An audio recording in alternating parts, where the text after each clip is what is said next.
Kali ini saya akan menjelaskan mengenai psikologi industri khususnya pada materi keselamatan kerja.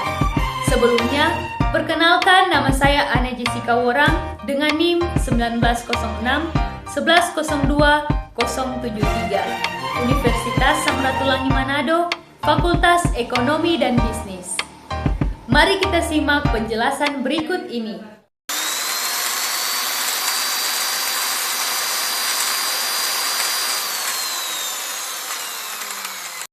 Psikologi industri. Psikologi industri adalah ilmu yang mempelajari perilaku manusia di tempat kerja. Ilmu ini berfokus pada pengambilan keputusan kelompok, semangat kerja karyawan, motivasi kerja, produktivitas, stres kerja, seleksi pegawai, strategi pemasaran, rancangan alat kerja, dan berbagai masalah lainnya. Keselamatan kerja. Keselamatan kerja adalah kondisi yang aman dan kondusif dalam lingkungan kerja. Aspek keselamatan kerja mencakup perlindungan akan risiko terjadinya penderitaan, kerusakan, hingga kerugian di tempat kerja. Keselamatan kerja berkaitan juga dengan kesehatan, biasa disebut dengan keselamatan dan kesehatan kerja atau disingkat menjadi K3.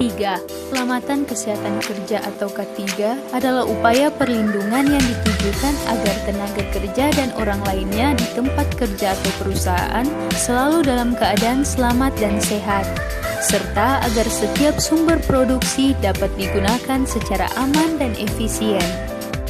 Berikut adalah contoh kasusnya. Kronologinya yaitu ada 3 orang pekerja yang sedang lembur dan sedang mengerjakan suatu proyek pemasangan tiang sambungan telepon di jalan raya.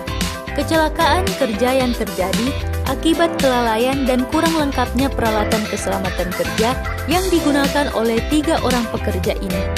Korban kecelakaan diduga kurang hati-hati dan lalai pada saat pemasangan kabel listrik yang tidak terpasang.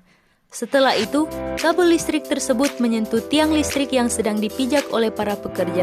Akibatnya, 1 orang yang sedang berpijak di tiang listrik tersengat oleh arus listrik yang berasal dari salah satu kabel yang diperbaiki.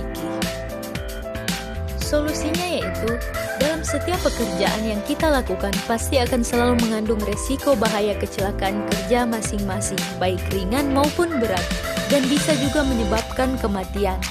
Berikut adalah tata cara agar kita dapat menghindari kecelakaan kerja tersebut.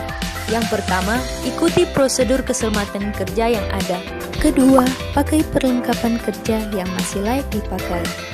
Ketiga, selalu perhatikan kondisi lingkungan sekitar area Anda bekerja. Keempat, berdoa sebelum mengerjakan suatu pekerjaan agar diberikan keselamatan. Nah, teman-teman, jangan menyepelekan keselamatan dan kesehatan kerja ya.